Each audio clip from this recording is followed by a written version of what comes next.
Ok សួស្តីបងប្អូនទាំងអស់គ្នាបាទថ្ងៃនេះដែរគឺមកបង្រៀនបងប្អូនគឺឬក៏ប្រាប់បងប្អូនពីរបៀបlogin Telegram ដោយមិនចាំបាច់បង់លុយបាទអូខេឥឡូវយើងចូលទៅចាប់ដើមទាំងអស់គ្នាបាទជាដំបូងគឺយើងមានកម្មវិធីមួយគឺសម្រាប់ជំនួយគឺកម្មវិធី Telegram បាទអូខេយើងចូលទៅកម្មវិធី Telegram នេះមកសម្រាប់បងប្អូនដែលមិនទាន់ download គឺចូលទៅ download បាទសម្រាប់កម្មវិធី Telegram ណាឥឡូវយើងចូលទៅកម្មវិធី Telegram មកអូខេបន្ទាប់មកចេញទម្រង់បែបនេះគឺយើងចុច get start បាទខាងក្រោមនេះបាទបន្ទាប់មកចេញទម្រង់បែបនេះគឺយើងចុចសរអង់គ្លេសខាងក្រោមនេះមកបាទបន្ទាប់មកយើងចុច continue បាទបន្ទាប់មកទៀតគឺចេញទម្រង់បែបនេះគឺយើងចុចខាងក្រោមនេះ continue ខាងក្រោមនេះបាទបន្ទាប់មកចេញទម្រង់បែបនេះទៀតគឺយើងចុច continue ទៀតបាទអូខេបន្ទាប់មកទៀតចេញទម្រង់បែបនេះគឺយើងចុចយក continue ខាងក្រោមនេះទៀតមកអូខេតមកចេញទម្រង់បែបនេះទៀតគឺយើងចុចអក្សរអង់គ្លេស contact Telegram account នេះបាទ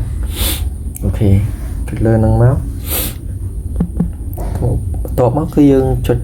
ដាក់លេខកូដប្រទេសយើងមក855មកបន្ទាប់មកគឺយើងដាក់លេខទូរស័ព្ទបាទអូខេបន្ទាប់មកទៀតគឺយើងចុចសញ្ញាព្រួយនេះមកបាទហើយយើងចុច yes មកបាទរងចាំបន្តិចបាទ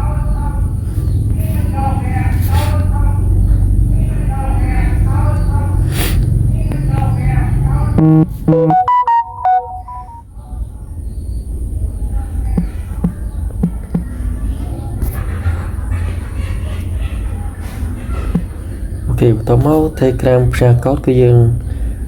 ចុចទៅគឺ login ចូលបានហើយបាទអូខេ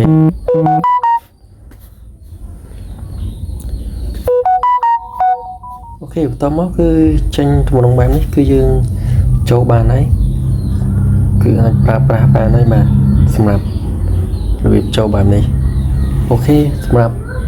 វីដេអូនេះដែរគឺមានតែប៉ុណ្ណឹងហើយសម្រាប់ចុងវីដេអូសិនបើបងប្អូនចង់ទិញ account Telegram ឬក៏ account WeChat